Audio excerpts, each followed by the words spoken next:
Boa noite pessoal. Bem-vindos a mais uma live do Palio Diário. Hoje eu não tenho muitas perguntas já programadas para responder, então provavelmente ou a live acaba mais cedo, né? Ou então vai sobrar mais tempo para responder perguntas ao vivo, tá bom?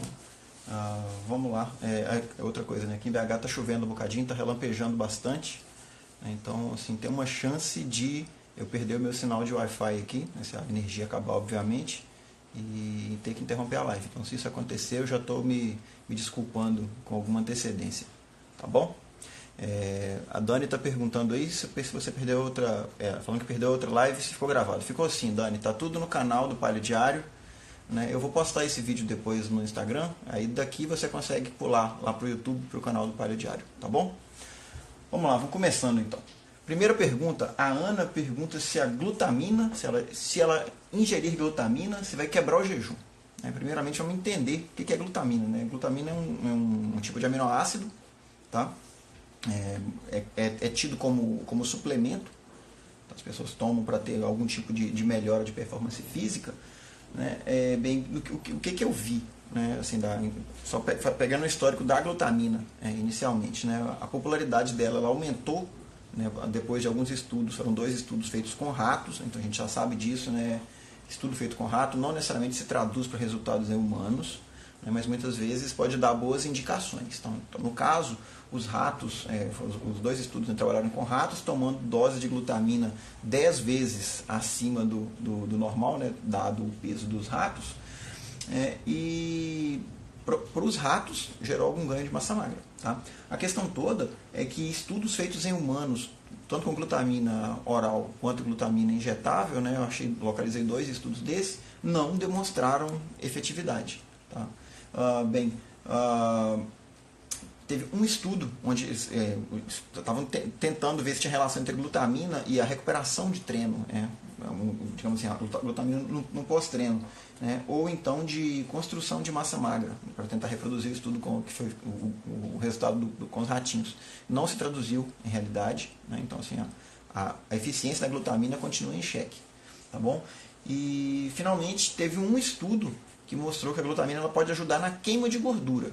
A questão toda é que a dose usada para conseguir esse efeito, que se eu não me engano foi de 0,25 gramas por quilograma, né, simplesmente não compensava, porque ela aumentou a queima de gordura em 42 calorias, que é praticamente nada, vai dar, sei lá, menos de 5 gramas de gordura. Então, assim, pelo preço que a glutamina custa e pelo ganho que ela deu, não valeu a pena. Tá? Então, assim, a glutamina, enquanto suplemento para melhorar o seu desempenho, eu entendo que ela está em xeque, tá? A eficiência dela. Agora, a questão toda é, glutamina quebra o jejum? Olha só, glutamina é aminoácido, né? Então, no final das contas, se você está ingerindo isso, né, se ele for, por algum motivo, usado para geração de energia, né, lembrando que aminoácidos, em geral, são a última coisa que o corpo vai tentar queimar para gerar energia. Tá? Então, assim, se você ingerir um volume suficiente energético e o seu corpo estiver precisando de energia naquele momento, né, eu diria que sim, quebraria o jejum. Mas a questão toda é quanto de glutamina você vai ingerir. Porque geralmente as doses são baixas. Ninguém toma, sei lá, 200 gramas de glutamina de uma vez. Não existe. As doses são muito mais baixas do que isso. Tá? Então eu te diria para não ficar preocupada sobre se glutamina quebra o jejum ou se não quebra o jejum. Eu acho que a preocupação que faz muito mais sentido é você se preocupar se a glutamina está tendo o efeito que você acha que está tendo. Você pode simplesmente estar jogando dinheiro no buraco. Aí, né? Assim, eu tendo a não gostar de suplementação em geral. Eu entendo que ela funciona em muitos casos, quando você quer ter resultados que estão fora da curva, tá? Mas na média, para o cidadão comum que não é atleta de bodybuilding, né, suplementação é uma coisa que eu entendo que é dispensável se você tiver uma alimentação boa. Tá? Mas isso então, tá? Não fica preocupado com a glutamina quebrar o seu jejum, não. Mas ela não vai quebrar o seu bolso, a sua carteira. Vamos lá. A Paula pergunta, em relação às frutas, posso comer todos os dias? Paula, eu diria que sim, mas essa pergunta ela tem um monte de vieses, né? Tem um monte de coisas capciosas. Por exemplo, você pode comer fruta todos os dias? Vamos lá. Você tem algum problema de síndrome metabólica, de disfunção de controle glicêmico? Tá? Porque se você tiver isso aí, faz muito mais sentido você ficar atenta. Aí depois fala, não, eu sou completamente saudável. Tá, mas beleza, você quer perder peso? Se você quer perder peso, faz sentido que você manere nas frutas. Né? Por quê? Por que disso? Né? Frutas, querendo ou não, elas são bastante ricas em carboidrato, principalmente as frutas mais doces, né? Banana, manga, uva, né? São bastante ricas nisso. Se você está tentando perder peso fazendo uma dieta low carb apenas, faz sentido você maneirar. Mas, não, Hilton, eu faço treino de alta intensidade, eu estou queimando glicogênio. Cara, você pode comer um pouco mais de fruta então. Tá? Então, assim, a pergunta, sendo categórico, né, para a pergunta da Paula, pode comer todo dia? Quais frutas? Quantas frutas? Qual o seu estado geral de saúde? Qual que é o seu nível de atividade física? Porque se tudo isso aí estiver em dia, cara, come. Não tem problema. Porque lembra, principalmente se você estiver fazendo transição de dietas. Tá? Imagina que você é uma pessoa que come fast food, biscoito recheado, granola, leite, tem um macarrão, todo o leque de bobagens que a gente já conhece. Aí de repente você passa a comer só comida de verdade, e essa comida de verdade só está incluindo um bocado de frutas todos os dias. Eu diria que a probabilidade maior é que você perca peso do mesmo jeito. Porque por mais que uma manga seja lotada de carboidratos, ela nunca vai ter o mesmo tanto de carboidrato que aquele pratão de macarrão que você comia antigamente. Tá? E aí eu consigo tirar um pouco pela minha própria experiência. Quando eu comecei a fazer dieta paleo lá em 2013, cortei as bobagens, né, o lixo na raiz, e nunca mais eu comi esse tipo de coisa, eu não deixei de comer frutas. Eu comia sempre 2, 3, 4 frutas por dia. Né, no café da manhã, né, meu café da manhã era igual ao almoço. Eu fazia 3 refeições no início. Né? Então de manhã eu comia carne e salada, sobremesa fruta, almoço, carne e salada, sobremesa fruta, no jantar, carne e salada, sobremesa fruta. Né? Isso não me impediu de perder 16 quilos do mesmo jeito. Então, para mim, comer frutas funcionou. E continua funcionando. Né? Quem me acompanha aí, vê minhas postagens no Instagram, né, vê que eu como fruta todo santo dia. E fica mais ou menos na ordem de 400 a 500 gramas de fruta todos os dias. É bem verdade que a maior parte das minhas calorias vem de carne, queijo e ovo. Né? Mas eu sempre procuro fazer um prato variado. Eu gosto de comer plantas. Então tem sempre bastante verdura no meu prato. Exceto os dias que eu não estou afim mesmo, né? Mas é raro. Geralmente eu como muita planta. E sobremesa, meu prato sempre vai ter fruta. Entendeu? Então é isso. Não tenho a resposta exata para a sua pergunta, mas você pode ir testando. Você vai ser capaz de descobrir o quanto de frutas impacta no seu resultado. Beleza? Vamos lá. A Patrícia pergunta: queria saber se existe algum impacto no metabolismo de usar antihistamínicos como loratadina, porque eu fico super com sono e vontade de não fazer nada. Daí penso 2 vezes em tomar para não cair meu rendimento. Patrícia, esse é o comportamento típico dos antihistamínicos. É um efeito colateral muito conhecido. O antihistamínico te dá sono. Né? Eu lembro quando eu era moleque, né, eu ia muito para a fazenda do meu avô, eu tive sarna, né, sarna mesmo, 2 vezes. Eu gostava de ficar brincando lá, correndo no quintal, e devo ter pegado sarna ou de cachorro, ou então de ficar correndo perto do chiqueiro. Né, que são dois vetores aí do ácaro, né, que provoca sarna, né, o Sarcópates scabiei, se eu não me lembro. Na primeira vez que eu tive sarna, cara, era impossível dormir. Eu só conseguia descansar em paz, dormir, se eu tomasse antihistamínico. Eu nem sei se é a indicação atual que é dada para casos de escabiose, né, que é o nome técnico da sarna.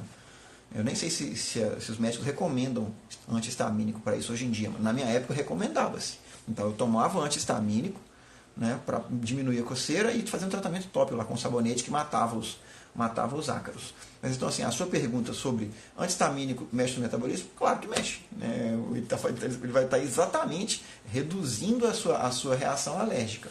Né? Vai estar mexendo aí no seu sistema imune e, de efeito colateral, você ganha um monte de sono. Tá? Então, assim, quando você fala que você está parando de tomar o antihistamínico por causa do seu rendimento, você precisa pesar prós e contras e talvez tomar mudanças de curso. A questão toda é, primeiro, por que você toma antihistamínico? Porque se você tem alguma doença autoimune, né, que está te fazendo coçar, por exemplo, você já tentou mexer na sua dieta mais profundamente para tentar inibir a sua reação imune e reduzir a coceira e não ter que tomar um antihistamínico? Essa é uma possibilidade. Outra possibilidade é, não, Hilton, já fiz de tudo, o meu caso é diferente, não tem nada a ver com reação autoimune, né, é uma alergia pura e simples, eu não vou conseguir me livrar dela, mas eu prefiro ficar coçando do que tomar um anti-histamínico e ficar com sono. Bem, aí é uma opção sua. Tá? Você tem que ver o que pesa mais na sua vida. Né? Você ficar se coçando aí, né, ou você tomar um remédio que vai te dar um pouco de sono. É assim, a minha postura sobre a medicina e a farmácia, né, a farmacêutica moderna, acho que todo mundo já conhece. Eu entendo que para tratar casos agudos, nunca na história da humanidade houve coisa tão eficiente quanto a medicina. Então, vacina funciona bem, vacina não vai te matar, né? Pelo menos não na média. Talvez você tenha um caso fora da curva. Paciência, caso fora da curva, até aspirina pode te matar. Mas vacina, antibiótico, antihistamínico talvez, né? Esse monte de medicamentos, né, eu entendo que eles existem, né, e trazem um bem muito grande para a gente, tanto enquanto pessoa, quanto enquanto sociedade. A questão toda é que a medicina e a farmácia, para tratar doença crônica, aí eles estão errando muito alvo. A gente já falei isso aqui várias vezes e bato sempre nessa tecla. Né? O tratamento de diabetes, de obesidade, de gota, de câncer. Câncer não. Tira o câncer da jogada. Mas das doenças crônicas, diabetes, obesidade, hipertensão, gota, fatores da síndrome metabólica em geral. Nisso eu entendo que a medicina e a farmácia ainda erram muito, porque eles estão tratando sintoma, não estão tratando causa. Então aquela velha questão, se você pode controlar a sua glicemia tomando metformina ou injetando insulina, você se considera diabético? Né? Porque se a sua glicemia está normal na porrada, meu amigo, sinto muito lhe informar, você continua diabético do mesmo jeito, né? E você vai sofrer os efeitos desse tratamento, seja com insulina, seja com metformina, ao longo dos anos. Tá? Não estou dizendo que os medicamentos não funcionam. Eles funcionam porque eles se propõem. Só estou dizendo que eles não resolvem o problema. Eles só mascaram o sintoma. Tá? É diferente de, por exemplo, o cara é diabético tipo 1 ou tipo 2, mas ele está comendo low carb ou cetogênica e a glicemia dele está sempre sob controle. Né? Esse cara, ele continua sendo diabético? É filosófico, tá? Para mim, ele continua sendo diabético. A questão toda é que ele está controlando os sintomas através do controle do problema. Tá? Então, só desenrolando esse nó todo, para tudo isso aí, a medicina moderna é linda para tratar coisas agudas. Eu quebrei a perna. Eu preciso de transplante. Eu tive um corte. Eu estou com infecção bacteriana. Cara, confia na medicina que você vai se dar bem. Agora, eu estou diabético. Eu estou obeso, eu estou hipertenso. Os tratamentos convencionais tendem a não funcionar. Tá bom? Para o caso do seu antihistamínico, né? Patrícia, né? Para o caso do seu antihistamínico, você tem que literalmente pesar prós e contras. Tá bom? Se você achar que vale a pena ficar coçando, né, para não perder desempenho, sendo que você não tem uma outra alternativa para parar de coçar, por exemplo, continua coçando. Se você achar que dá para reduzir, por exemplo, suas crises alérgicas através de uma alimentação melhor, né, protocolo autoimune da vida que seja, experimenta, tá bom? Vamos lá. A Caroline pergunta: gostaria que você falasse sobre lipomas e sua relação com alimentação, obesidade, etc. Caroline, eu dei uma lida, né, para ser muito franco, eu tenho um lipoma também, né, para quem não sabe, um lipoma é um aglomerado, é um cisto, um aglomerado encistado de células adiposas. Então ele é literalmente uma bolinha de gordura. O nome técnico é um tumor benigno. Não tem nada a ver com câncer, coisa e tal. Não, é um tumor benigno. Então, assim, em pessoas que têm lipoma, ele aparece nos lugares mais estranhos possíveis. Geralmente ele fica logo abaixo da pele, é uma bolinha que você aperta, ela é macia, você consegue escorregar com ela para um lado e para o outro, ela não tem raízes, vamos dizer assim. Né? Eu tenho lipoma nas costas, ele é pequeno, pelo que eu vi de fotos na internet e tudo mais, né? Tem lipomas muito maiores. O meu não é dolorido, ele não é doloroso, né? Ele não me causa dor. Ao passo que eu já vi pessoas que têm, como é que é a palavra? Eu esqueci o termo técnico, mas tem um termo técnico para pessoas que têm tendência a ter lipomas. Então eu vi foto de um cara que tinha mais de 400 lipomas, pequenininhos, ele fica com um monte de bolinha. O cara ficou todo meio cheio de bolotinhas na pele. Né? E no caso dele são lipomas dolorosos. Então esse cara ele tem um problema. A questão toda é, dieta e alimentação podem influenciar no surgimento e no desaparecimento de lipomas? Pelo que eu li, sim, mas eu não li nada científico. Eu vi muitos relatos de pessoas que estão praticando dieta cetogênica e o lipoma sumiu. Por quê?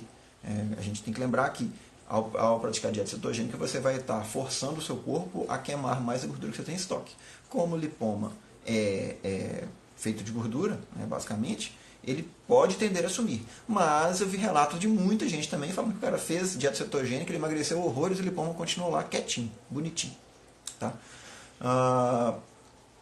No meu caso, especificamente, eu tenho lipoma nas costas, fica do lado direito aqui, um pouco acima da lombar. Eu sempre tive, desde que eu me lembro pelo menos, eu sempre tive esse lipoma aí. Quando eu comecei a fazer dieta paleo lá em 2013, ele diminuiu muito, mas ele nunca sumiu. Então, assim, o que eu percebo? Todas as vezes que eu relaxo mais na dieta, começo a comer mais mel, mais fruta e ganho peso, ele cresce. Quando eu perco peso, ele diminui de novo. Mas no meu caso, ele nunca sumiu. Tá ok? Então, isso. Eu acho que, assim, pode ter uma relação. Pelo que eu vi, não tem nada estudado, uma relação entre lipoma e alimentação. Tá? Eu não consegui achar estudos, mas eu diria que faz sentido, é uma hipótese plausível.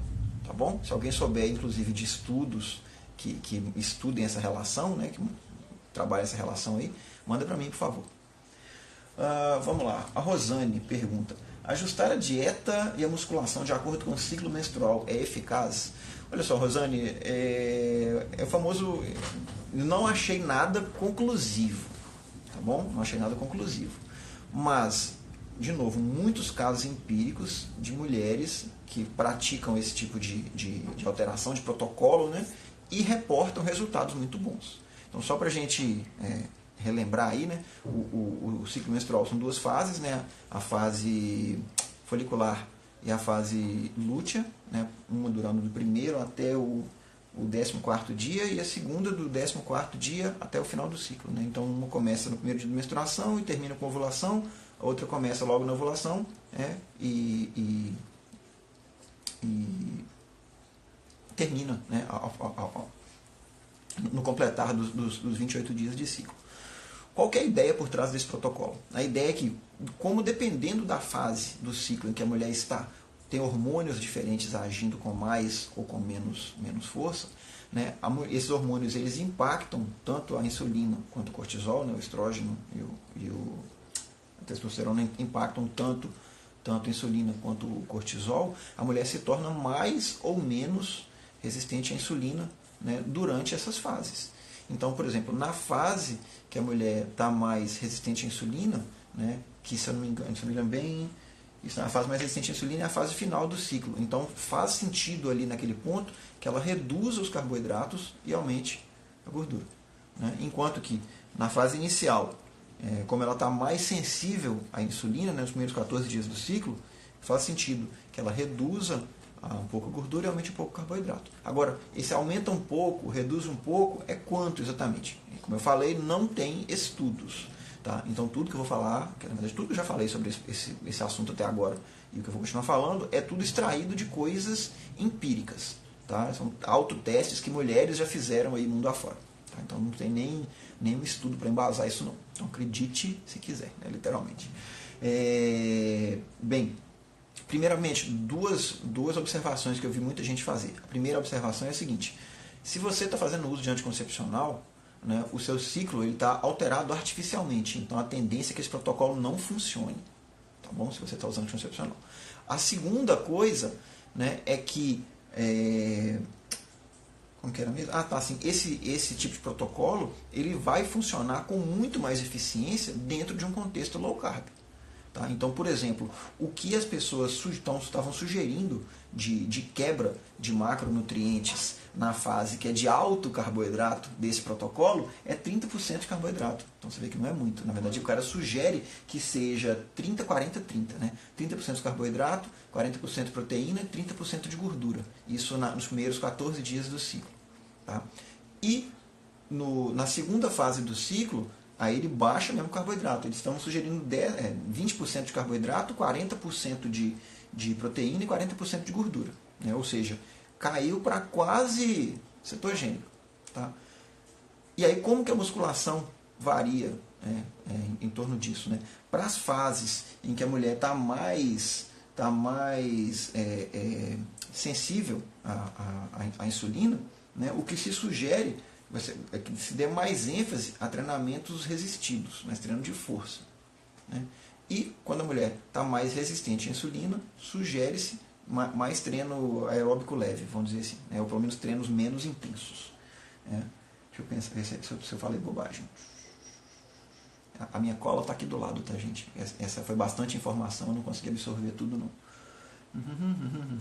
Na verdade, eu estou vendo aqui, em termos de exercícios, o que eu falei foi exatamente o oposto do que eu tinha lido. Isso mesmo, para os dias em que você está consumindo menos carboidrato, você vai dar ênfase a mais exercícios de alta intensidade. Tá? E para os dias que você está consumindo mais carboidrato, você vai dar ênfase a mais exercícios de resistência. É o que faz um pouco mais de sentido, inclusive. Né? Se a gente pensar que, por exemplo, as pessoas que não praticam low carb e estão fazendo esporte de longa duração, né, como corrida, por exemplo, elas estão exatamente confiando no estoque de carboidrato que elas têm para conseguir fazer isso. Tá bom? Então, de novo, esse tipo de protocolo de treinar junto, de mexer na sua dieta e no seu treino de acordo com o ciclo menstrual, não tem evidências fortes. Tá, okay? Se você quiser dar uma olhada no blog, lá dentro do Paleo Diário, você manda procurar lá treinando o ciclo menstrual, na barrinha de pesquisa. Você vai cair diretamente nesse artigo. Ele descreve direitinho, na verdade com muito mais detalhe, tudo isso que eu falei, né? E dá essas sugestões de quebra de macronutrientes e de tipos de treinos, para você combinar isso com a sua fase, do seu período. Vamos lá, mais uma pergunta.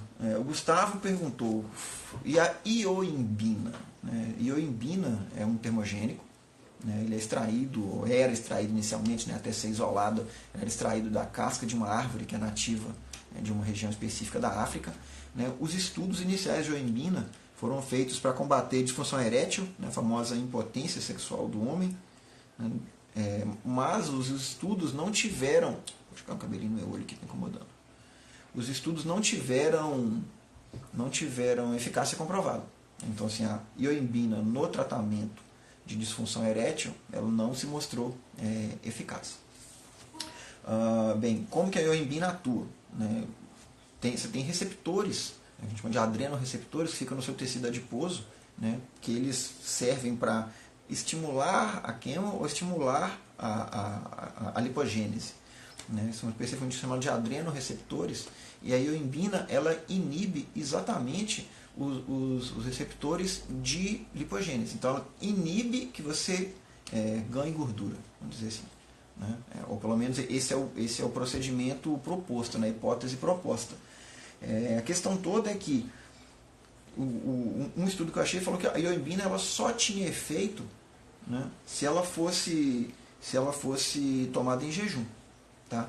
A dose, né, de ioimbina a ser usada, pelo menos do que eu li, a dosagem não ficou muito clara. Tá? Então é um pouco nebuloso, e muita gente reporta efeito colateral. Né? Como ela é um estimulante termogênico, né? Muita gente toma ioimbina junto com cafeína, por exemplo, então você pode ter uns efeitos ruins aí, né? Taquicardia, incapacidade de dormir. Né? De novo, né? A minha opinião sobre suplementação em geral é que você só precisa de suplementos se você quiser resultados que vão além do natural. Tá? Então, assim, vai tomar? Pô, nada contra quem toma nada, né? Nem suplemento, nem anabolizante, se for o caso. Cada um faz o que gosta, o corpo é seu, as regras são suas. A questão toda vale a pena? Mede isso aí, você está tendo ganho? Você não está simplesmente torrando o seu dinheiro, porque esse tipo de suplementação a gente sabe que é caro. Pelo menos as mais comuns, né?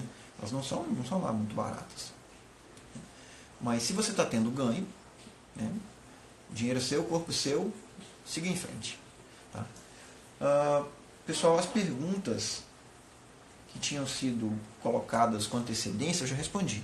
De praxe, eu vou tentar voltar aqui na lista do meu Instagram para ver se alguém já fez alguma perguntinha aqui. E estou aberto a novas perguntas, tá bom? Deixa eu ver aqui. Ó. A Dani comentou o seguinte: faço atividade física, faço jejum e faço low carb. Só preciso perder gordura localizada agora. Tenho comido frutas nas refeições, tipo umas 2 ameixas, 2 pêssegos ou morangos. Ô Dani, assim, isso que você está comendo aí é praticamente zero açúcar, né, cara? O volume é muito pequenininho. Né? Então, assim, ainda que você tenha uma resistência à insulina estabelecida, o que você está comendo aí é pouquíssimo. Provavelmente não vai fazer diferença nenhuma no seu dia a dia. Se você gosta de frutas e se você quer experimentar comer um pouco mais de frutas e medir os seus resultados, cara, tenta. Né? Simplesmente tente. Fruta não é veneno, pelo menos não para pessoas saudáveis e tudo mais. A gente precisa ter esse tipo de medo. Tá bom? Deixa eu ver o que é mais aqui. Parará.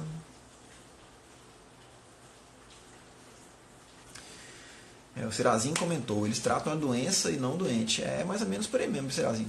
As pessoas, o que a medicina tem feito já, a medicina de doença crônica, né, é tapar o sol com a peneira. Né? Infelizmente, é uma coisa ruim de se falar, pior ainda de se ouvir, né? Mas é a verdade. Né? Como diz a letra, né, a verdade é o que assombra.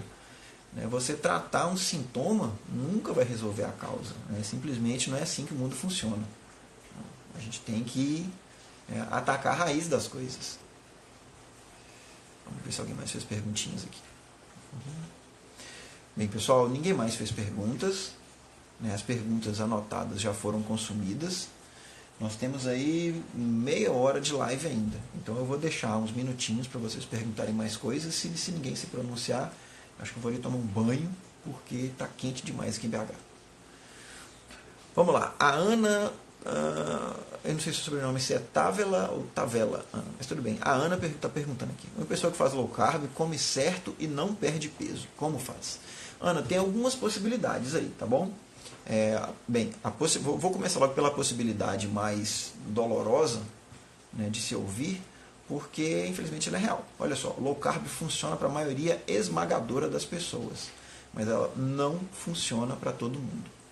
Vai ter gente que vai comer low carb bonitinho e não vai perder peso. Infelizmente. Seria bacana se funcionasse para todo mundo, mas não é. Biologia não funciona desse jeito. Biologia não é ciência exata. Né? A questão toda é: o fato de low carb não funcionar para você perder peso é motivo, se for o seu caso, tá? Seria motivo para você desistir do low carb? Né? Sempre que algum aluno meu de coaching levanta essa questão, né, eu falo, não estou fazendo tudo direitinho e não consigo perder peso. Eu faço essa pergunta para ele. Por quê? Eu entendo que low carb vai muito além de peso. Né? Então, assim, eu gosto sempre de dar o meu próprio exemplo. Né? O meu próprio exemplo é: eu emagreci 16 quilos, beleza, que bom. Mas eu parei de ter espinhas, eu parei de ter azia, meu pé parou de rachar, meu cotovelo parou de rachar. Um monte de fatores na minha vida melhorou. Então, hoje em dia, se alguém falasse, cara, se você não emagrecesse nada fazendo low carb, ainda assim você teria feito? Teria. Eu teria feito sem problema nenhum. Né? Eu continuaria com meus 16 quilos a mais. O que eu ganhei de saúde e disposição já teria me mantido na linha. Tá bom?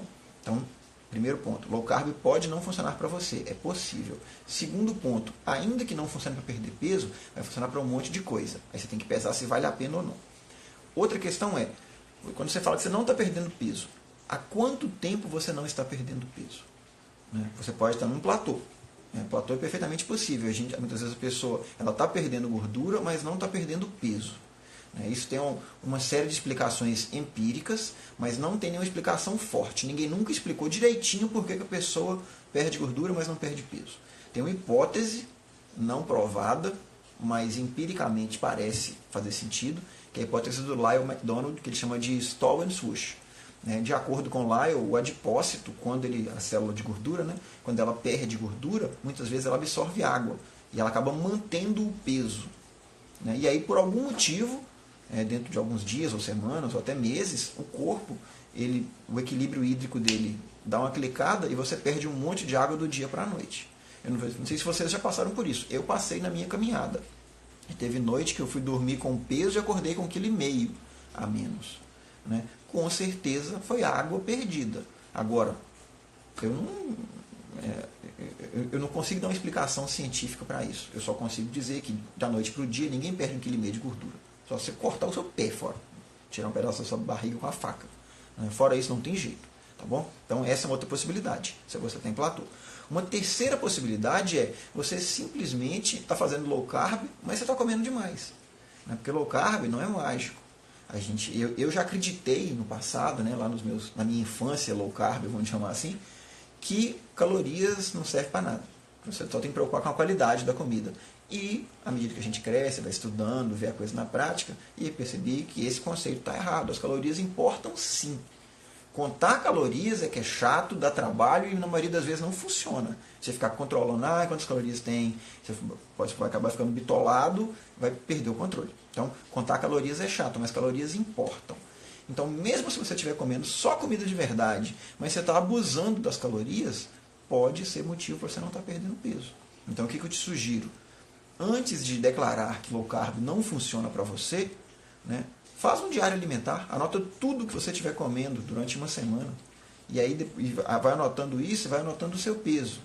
E aí, quando vai chegar no final da semana, você vai falar assim, poxa, eu comi um monte de carboidrato aqui, estourei minhas calorias, um monte de gordura, um monte de proteína, estourei minhas calorias de longe. Isso aí é um motivo forte para você não estar perdendo peso.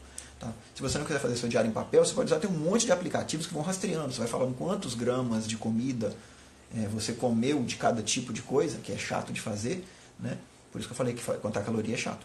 Mas você vai colocando isso no aplicativo e o aplicativo vai te falando literalmente quanto de proteína, de gordura, de carboidrato e de calorias você está consumindo. Tá bom? Aí você faz a análise, porque a gente só controla o que a gente mede.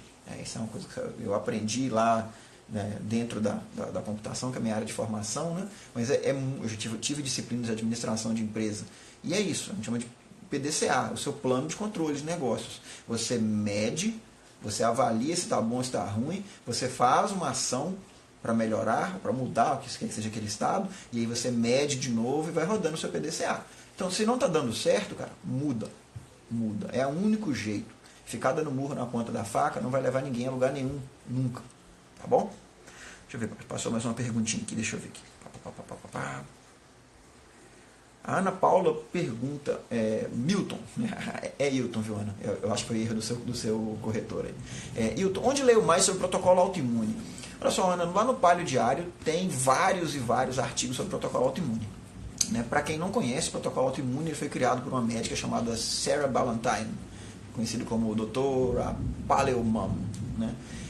Se eu não me engano, ela queria tratar doenças autoimunes. Eu não me lembro se nela ou se nos filhos dela, mas eu acho que é nos filhos. Por isso que ela criou The Paleo Mom, né? A mamãe paleo.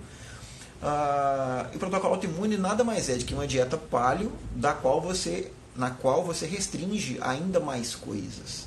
Tá? Então, assim, diversos alimentos que fazem parte do mundo paleo, mas que têm um histórico de resultar em doença autoimune, por exemplo, as solanáceas, né?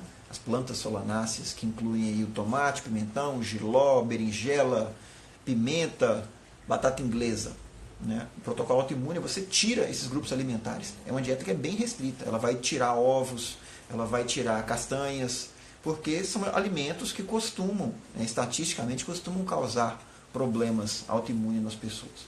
Então é isso, o protocolo autoimune é uma dieta paleo mais restrita ainda.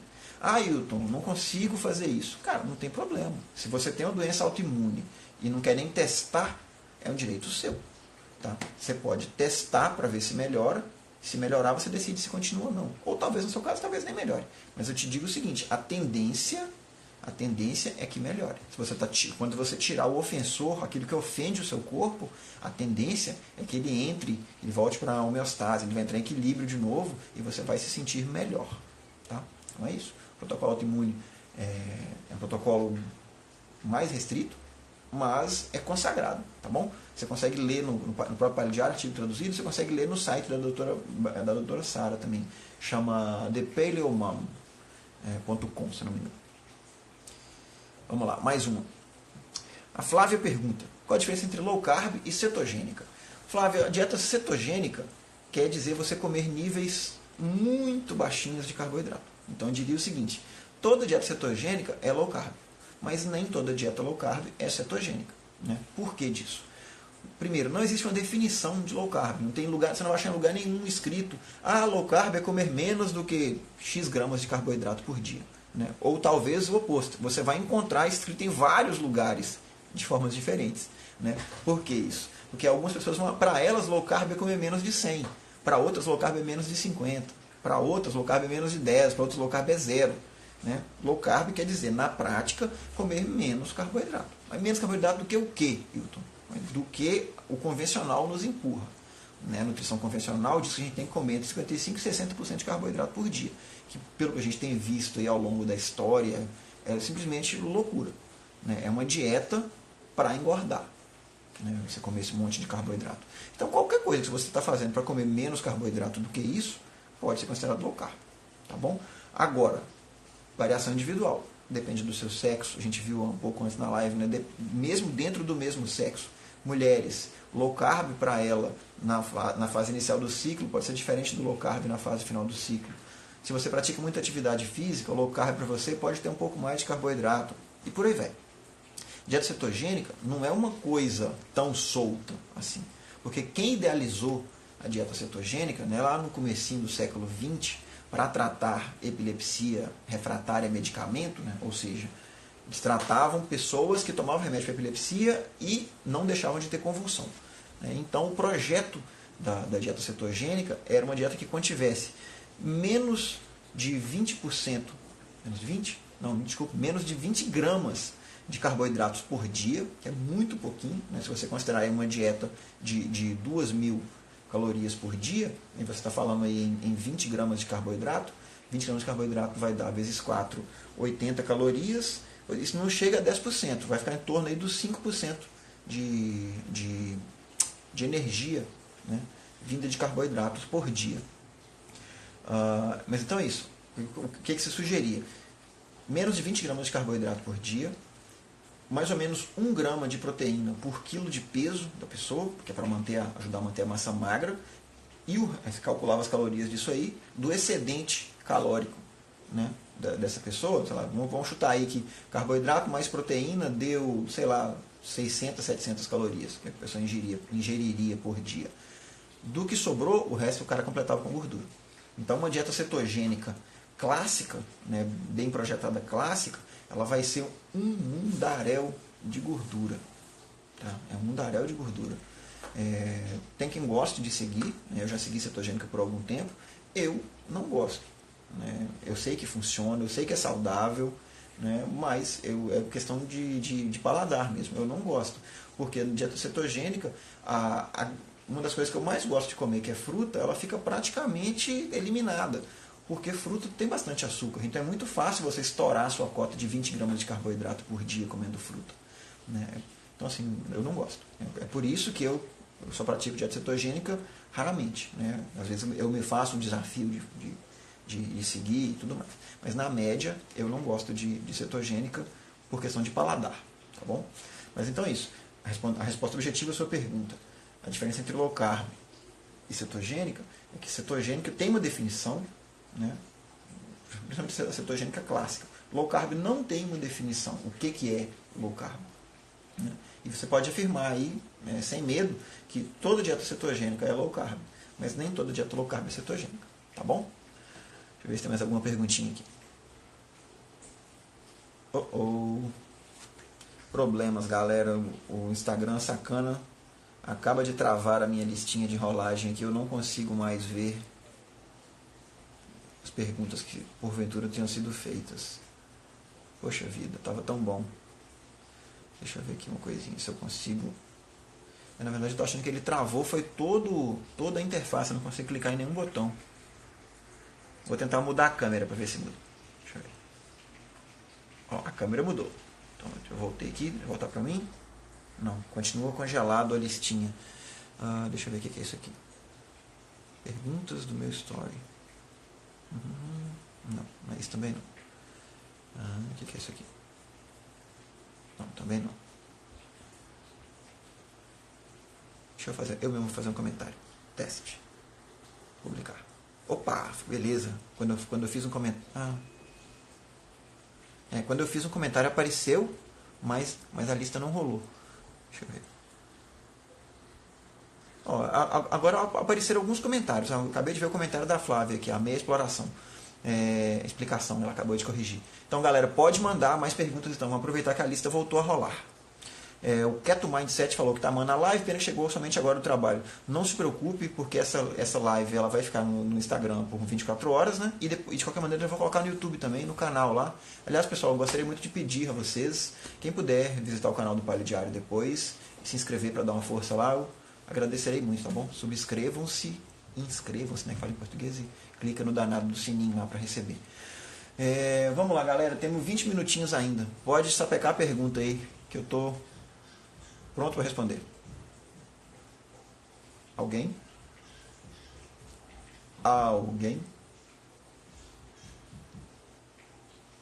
Beleza, abraço para as pessoas que estão me vendo da Inglaterra e de outros países também, galera, valeu. Quem mais, gente?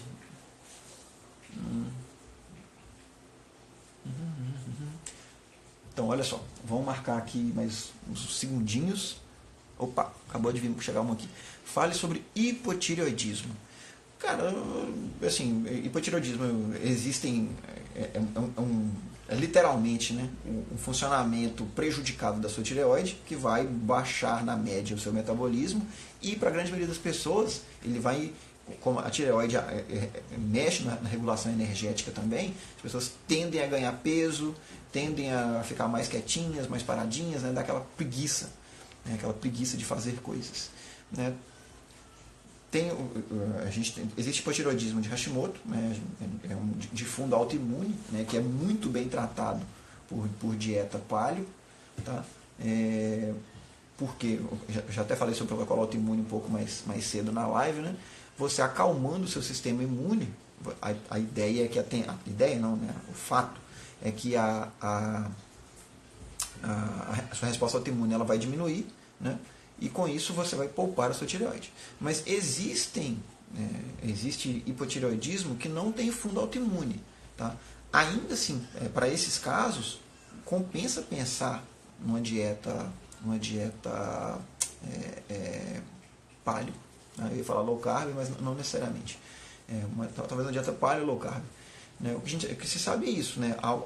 Quando você faz uso de comida de verdade, né, a tendência é que as suas produções dos hormônios tireoidianos, né, T3, T4, T3 reverso, né, elas se normalizem. Tá bom? Então, assim, eu não vou dizer que funciona para todo mundo, né, mas eu já vi diversos casos, né, e existem alguns estudos bacanas dando bons indícios de que uma dieta paleo, low carb, né, melhore um quadro de hipotireoidismo, mesmo ele não sendo de origem autoimune. Entendeu? O Keto Mindset comentou: tem sentido muito super bem com a dieta cetogênica, estou com muita energia. A cetogênica tem relação com isso? Com certeza tem relação com isso. A dieta cetogênica, a partir do momento que você passar, o seu organismo entender que ele vai estar queimando cetonas para gerar energia, né, você vai ter um boost, né, um ganho de energia enorme. Primeiro porque por grama por mol, né, de cetonas, você libera muito mais energia do que a glicose, apesar de o ciclo de geração de energia ele precisa de mais passos, né, ele é mais lento, a gordura oxidada mais devagar. Mas, em contrapartida, ela gera muito mais energia depois da quebra. Né? E, além disso, já falei em outras lives, mas para as cetonas alimentarem o seu cérebro, que é o que vai te dar muito essa sensação de energia, aí elas não precisam de insulina. Ela passa pela barreira hematoencefálica sem precisar de insulina. Então, o tanque de combustível do seu cérebro, ele nunca baixa. Aí fica uma lindeza. Né? Fica uma lindeza. Porque mesmo quando você está no estado não alimentado, né? Quando você está no jejum, por exemplo, o seu corpo sabe que é uma gordura, ele vai estar produzindo cetonas, seu cérebro vai estar funcionando com cetonas, e você não vai ficar mal-humorado, não vai ficar fraco, não vai ficar desconcentrado. É toda aquela lindeza que a gente já conhece para quem faz cetogênica, para quem faz jejum com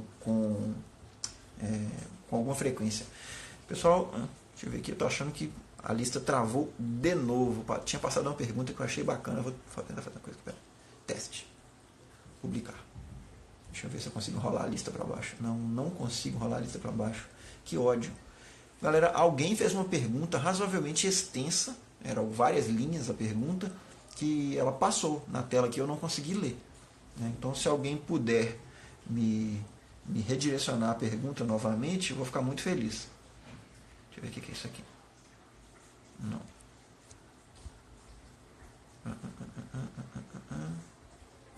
Realmente eu não estou conseguindo voltar na lista. Quando eu digito alguma coisa, eu vejo a mensagem que eu acabei de digitar, mas eu não consigo voltar na lista para ver as perguntas anteriores. Então isso. Alguém que fez a pergunta poucos minutos atrás poderia fazer sobre banana e gatilhos de açúcar. Olha só, acho que assim, esse limiar de tolerância ao açúcar aí, ele é totalmente individual. Né? Tem pessoas que, ao se exporem ao açúcar, seja ele sob forma de açúcar refinado, mel, fruta, ela pode entrar em compulsão. Né? É uma possibilidade, né? E ela é bastante clara. Né? Assim, eu, por exemplo, né? Frutas não me despertam gatilho. Né? Eu posso comer fruta e no outro dia eu não fico maluco querendo comer mais fruta, mais doce. Mas açúcar faz isso acontecer comigo. Não sei se é psicológico. Né? Eu já contei a história várias vezes. Né? Nesses meus 6 anos de dieta paleo aí, eu só comi chocolate ao leite uma única vez. Né? Minha irmã tinha viajado para o Pará e me trouxe uma caixinha cheia de bombons, sabores amazônicos. Né? Tinha bombom de castanha do Pará, bombom de cupuaçu, aquele monte de coisa gostosa. Ela me deu e eu falei, vou comer só um deles. Né? Aí eu comi um e comi a caixa inteira numa sentada. Né? E passei um mal lascado. Nessa época eu já tinha, sei lá, 1 ano e meio de dieta. Né? Eu passei muito mal. Então, assim, de aí em diante, nunca mais eu voltei para comer doces com açúcar. O que eu tiro disso? Tudo bem que foi um teste único. Se eu quisesse ser rigoroso com o meu teste, eu deveria fazer outras tentativas. Mas, por princípios, eu não quero. Eu entendo que, em mim, açúcar causa compulsão. Então, eu me abstenho de comer açúcar. Se você entende que banana te causa compulsão, você pode, viver com isso. Comer banana e entrar em compulsão de vez em quando. Não vai te matar também, provavelmente, se for só de vez em quando. Mas, se isso está te fazendo mal, cara, eu comi banana e da banana eu já passei para drogas mais pesadas e comi pudim de leite condensado, né, e me perdi. Então, se banana te faz mal, joga a banana fora. Tá bom? Ou então, pesa prós e contras. Beleza? A Lourdes pergunta, abóbora é considerada low carb? Lourdes, eu entendo que sim. Né? Você pega aí 100 gramas de abóbora kabotian, né? Abóbora kabocha, abóbora japonesa, tem vários nomes para ela. Se eu não me engano, 100 gramas de abóbora tem 7 gramas de carboidrato. Então, assim, é praticamente nada. Eu adoro comer abóbora. A abóbora é uma das bases da minha alimentação. Eu faço doce de abóbora, eu faço abóbora refogada, eu faço abóbora assada, o que você imaginar. Né? É claro que você não precisa comer 5 quilos de abóbora numa sentada. Na verdade, eu acho que ninguém come 5 quilos de abóbora numa sentada. Mas, cara, eu faço um prato com 200 gramas de abóbora e eu fico feliz comendo aquilo, me satisfaz. Né? E eu sei que ele dentro tem 14 gramas de carboidrato. Nada. Então é isso, fica tranquilo. A Daniele comentou que também fica compulsiva. Daniele, eu não sei se é em relação a banana ou se é em relação ao açúcar. Tá bom? Mas que seja. Eu entendo que qualquer coisa que te faça entrar em compulsão real, e aí você tem que conseguir medir na sua cabeça aí o tanto que é esse real, né? Se te faz entrar em compulsão, não coma. A distribuidora Primer falou que ama abóbora, mas morre de medo de comer. Não morra, cara. Tem pouquíssimo carboidrato na abóbora. Né? Não faz sentido. Né? Pensa aí, a abóbora tem o mesmo tanto de carboidrato que abacate. E ninguém tem medo de comer abacate. Na verdade, um pouquinho mais. Né? Abacate tem 6 gramas a cada 100, a abóbora tem 7. Abóbora cozida. Se você for pegar a abóbora crua, ela deve ter, sei lá, 2 gramas de carboidrato a cada 100. Mas tudo bem que a abóbora crua não é muito gostoso. Mas pensa na abóbora cozida. Tem o mesmo tanto de carboidrato que abacate. Ninguém tem medo de comer abacate. Tá bom? Então, assim, fica... Antes de colocar rótulos e demonizar as comidas, dá uma pesquisada, dá uma olhada nisso. Né? Tem vários sites onde você fala tabela nutricional Informações nutricionais, abóbora, por exemplo. Vai pipocar um monte de site falando para você quanto de carboidrato tem ali. Lembrando, né, isso que eu falei de 7 gramas a cada 100 é para a abóbora japonesa. É aquela abóbora amarelinha, casca verde amarelinha por dentro, que é a que eu mais gosto. Mas tem 1000 tipos de abóbora. Cada uma varia, mas todos ficam nessa casa. Alguns têm muito menos, tipo a abobrinha italiana, a abóbora paulista, tem muito menos do que 6 gramas de carboidrato a cada 100. Tá bom? Então, já que eu salvei essa vida, aproveite a vida agora e coma bastante abóbora. A Daniele pergunta, abóbora é melhor que batata doce nos carboidratos? Se você estiver pensando só em quantidade, sim, tem menos carboidrato que batata doce. A batata doce eu não me lembro, eu já pesquiso para você aqui agora, te falo agora, quer ver? Ó, informações nutricionais, batata doce. Mas eu vou te chutar que batata doce, ela tem uns 17, 20 gramas de carboidrato a cada 100. Cadê? É isso aí. Ó. A cada 100 gramas de batata doce tem 20 gramas de carboidrato. Então, é igual feijão. Feijão tem 20 e 25 também. Aliás, esse é um dos motivos pelos quais eu abri mão do feijão. Né? Porque se eu quero proteína, eu como carne. É muito melhor que a proteína do feijão. Se eu quero ferro, eu como carne, e que tem ferro M, e eu como, sei lá, espinafre, que tem ferro não M. São tipos diferentes de ferro, com absorções diferentes. Então, eu já peguei a proteína e já peguei o ferro do feijão. Então, eu não preciso disso, comer feijão. Ah, o carboidrato do feijão. Cara, eu prefiro comer batata doce. Tem 20 gramas de carboidrato a cada 100, igual feijão. Na verdade, um pouco menos. Então, assim, isso. Sempre que alguém te falar, não, mas você tem que comer arroz, você tem que comer feijão, você pode partir sempre do pressuposto nutricional. Essa pessoa ela não vai ter argumentações, né, para te convencer a não comer, para te convencer a comer feijão, por exemplo, ou arroz. Né? Não existe argumento quando você começa a pegar outros alimentos que te dão tudo que esses dois te dão e muito mais. Isso vale para qualquer lixo que a gente vê por aí. Né? Não tem motivo para comer trigo, não tem motivo para comer milho, não tem motivo para comer soja. Se você come porque você gosta, minha boca está calada. Né? Mas se você come porque é saudável, mas o Nutri falou que eu tenho que comer, mas eu vou perder nutrientes essenciais, esquece, velho. Esquece. Não tem nada de essencial em nenhum alimento, vamos dizer assim, a não ser em carne. Se você não comer produtos de origem animal, você está deixando de comer um tanto de coisa que é essencial. Carne, ovo, queijo também vão ter isso aí. Que são suas proteínas e suas gorduras essenciais. Fora isso, esquece. A gente sabe que, empiricamente, na hora do vamos ver, por exemplo, em mim, uma dieta totalmente sem carboidrato prejudica o meu sono. Então, se eu quero dormir melhor, eu como um pouco mais de carboidrato. Mas daí a falar, como eu já vi muito Nutri falar, que agora o argumento já se espalhou, né? O argumento básico, que está lá no livro de fisiologia, não existe carboidrato essencial. Tá? Então pronto, ninguém precisa comer carboidrato para viver.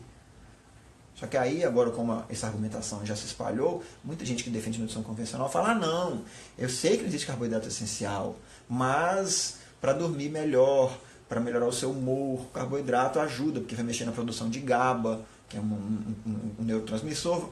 Isso tudo é verdade, ele vai fazer isso tudo, vai te fazer dormir melhor, mas isso não quer dizer que ele seja essencial.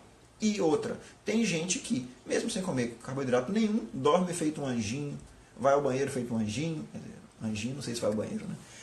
Vai ao banheiro normalmente, né? E aí, qual que é o motivo para comer carboidrato? Não tem motivo para comer. Né? Então, Hilton, por que você come carboidrato? Porque eu acho gostoso. É isso, ponto. Eu acho carboidrato gostoso. Eu sei que eu não preciso dele, mas eu como porque eu gosto.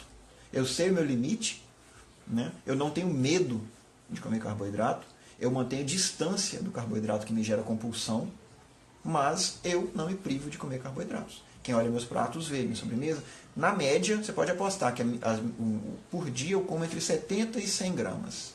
É isso aí. Com isso eu controlo o meu peso, sem problema. Se eu quiser perder peso, eu baixo esse carboidrato, baixo um pouquinho as calorias. Mas é isso, 70 gramas de carboidrato para mim me dá uma refeição de respeito, que satisfaz meu desejo de comer coisas doces, por exemplo, né? E mantém o meu peso e a minha saúde em dia. Tá bom? Moçada, mais 5 minutinhos. Vamos lá. Quem fará a próxima pergunta?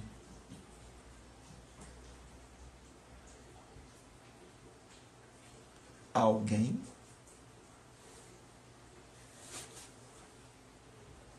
Dou-lhe uma, dou-lhe duas, dou-lhe três.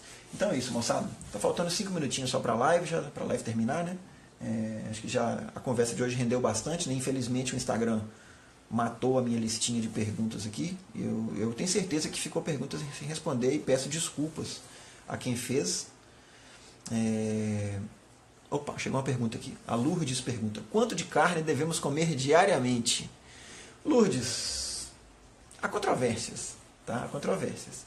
Porque eu acredito que a gente tem que comer o suficiente. Quanto que é o suficiente? Vai depender de você, né? De qual é o seu peso, qual é a sua atividade física, né? O que a nutrição convencional recomenda é que se coma entre 0,8 e 1 grama de proteína por quilo de peso por dia.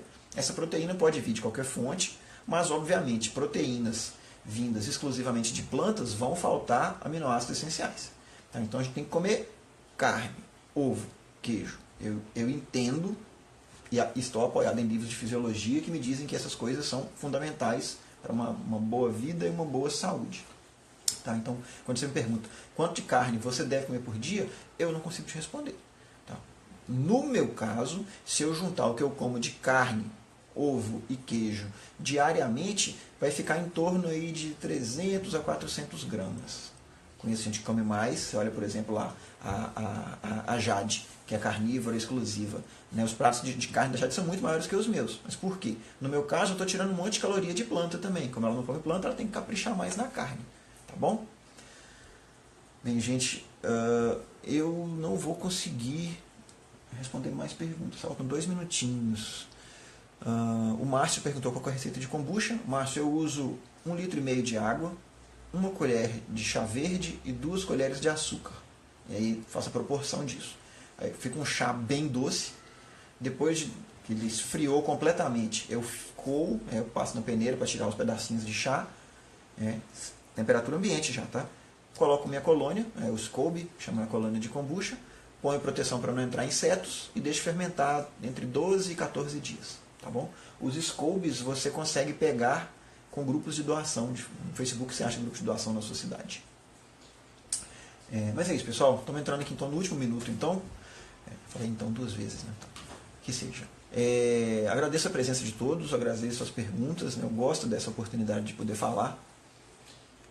Peço que vocês se inscrevam no canal do YouTube. Eu estou tentando fazer um canal mais cheio de conteúdo. Tá? Que mais? Todo mundo que está aqui, eu estou especulando que já me segue no Instagram, então agradeço a presença de todos. E como é de praxe, respeitem o seu corpo, comam comida de verdade. Né? E aí eu vou acrescentar ainda, né? Apaga a luz na hora de dormir, desliga a televisão, abre um livro, vai dormir cedo e toma luz solar sempre que for possível. Beleza? Com isso aí você vai estar garantindo uma saúde melhor e uma vida mais longa. Grande abraço para vocês e até semana que vem, gente. Fui!